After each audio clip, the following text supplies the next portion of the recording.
How do you learn to do level design? Where to place stuff? So when you draw it on paper and then try to make be alive. Not sure the second. That's a trick question, but anyway, level design, is that something? Have you done much level design? Is that part of your role as a technical designer to Uh, dabble? Nah, like to be honest, I guess so. Yeah, I don't really do much of what I do outside of work, like in my work. A lot of what I do outside of work is like creative stuff. But then again, tech design is a bit of everything, isn't it? Really. But level design, I did do a bit of that in uni.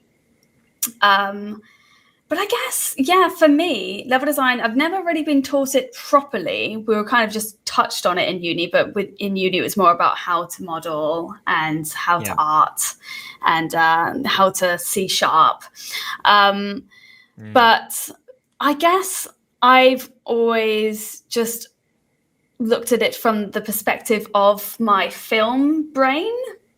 So I'm thinking of film scenes, and like I say, I'll draw down or have an idea of a camera angle and maybe like a dolly track or something. So I know kind of the vision that I'm going for, and that's what I think about, because a lot of my stuff is like cinematics, and obviously I made that walkthrough game and then the short film and things like that. I'm not really creating levels with the thought in mind of like a shooter game, for instance, because when you're making a multiplayer shooter, you obviously have to be thinking, where's cover? You don't want any like open space and all this stuff. So for me, it's just it's a bit more simple, because I'm just like, okay, where do I want my cameras to be? And then so there's little film tricks that you think of. So if the camera's lower down and your subject's higher up, that's a bit more imposing, a little bit more scary, if you will. So you kind of look into these things, but yeah, that's it.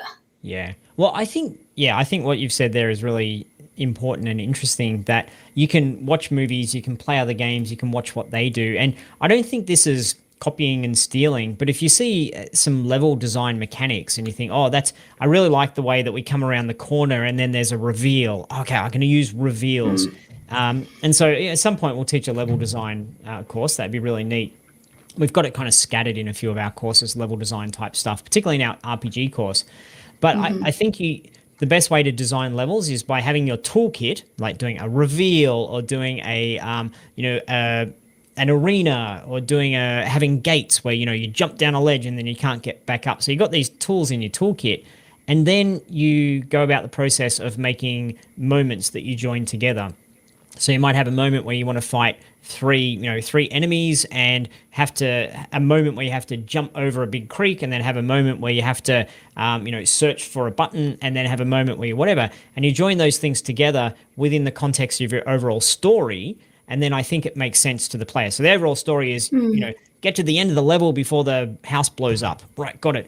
And then you're going through these little moments that should be, I think, independent, exciting moments as you go. So that's how I'd go about doing it.